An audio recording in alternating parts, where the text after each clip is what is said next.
So, the great and powerful Oz tonight with my friend Erica, who is also a part of the Oz screen here. And I don't mean Dr. Oz, I mean the Wizard of Oz.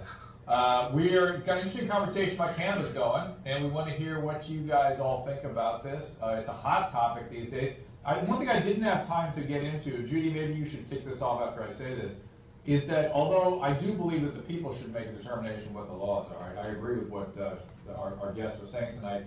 The experiment in Colorado is having a lot of medical consequences. It really is not good for the population from a health standpoint. You want to get into that? Yeah, Dr. Drew. So I was kind of trying to get into it a little bit on the show, but there's certainly negative consequences that we already knew of, and since the legalization happened in Colorado, there's actually been a lot of data. They've been gathering data on what's been going on, and there have been a number of consequences, especially on the younger minds. So the teenagers, young adults, there are consequences on their brain development, there are consequences in terms of their critical thinking, being in school, being disciplined, dropping out. Yeah. If I interrupt, there's been an increase in admissions for cannabis as a primary and secondary drug to drug treatment status. So maybe it's precipitating treatment more readily. Maybe that's a good thing.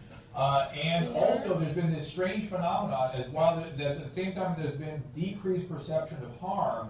There's been usually when harm goes down, use goes up. But harm and use is now going this perception of harm lowering and use lowering is now going hand in hand, which is a brand new trend. So it's too early to tell. Maybe there'll be some good things too. Yeah, it's a little too early to tell, like Sam just said. But you're right. Like they are going hand in hand. They're going down. But the people who are selecting to use are having more deleterious consequences, and they're getting into motor vehicle accidents, things like that. So we still have to watch it. But I just want people to present an evenly balanced view of the medication. Well, right. If you're going to use any sort of substance, you should not be driving. You should not be showing up to work drunk or stoned. Or you shouldn't be under 21. But I'm actually for it. People are going to follow that. That it's not going to be the junior high kids that are going to be using it. That they're not going to be driving with it. That's, I think, the real key here. That it's going to be the right people. You know, the addicts that are adults that are using it. Or the non-addicts. You know, but I'm saying the people who want their pot for whatever reason.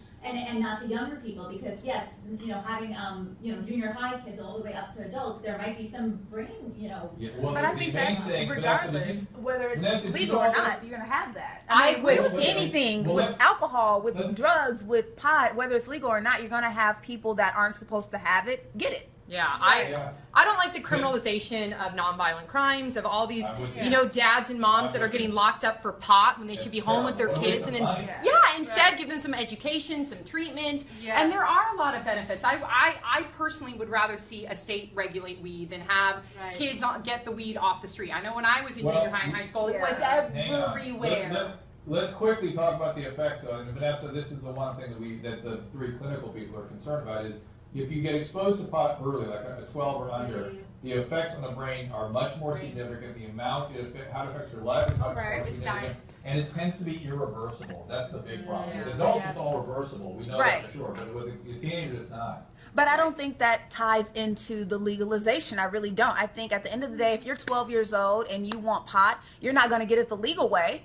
But I don't think the legalization has as much to do with that, as opposed to if you're 12 and you're a bad little kid, you're going to find any way to get pot. These 12-year-olds aren't like, oh, it's legal now, it'll be easier for me. They're just going to do it regardless. I think the legalization, though, does contribute to that perception of decreased harm, because if it's legalized, it doesn't feel so bad. And you're right, Dr. Drew. I mean, people who use marijuana as teenagers, their IQs are lowered even into adulthood when they stop. So I think that's an important thing to think about. Maybe we should talk about that more. I never knew that when I never even smoked. Not to be judgmental, but when I was younger, I just didn't do any of those drugs. But my point is, I feel like nobody ever told me any of that when I was in junior high.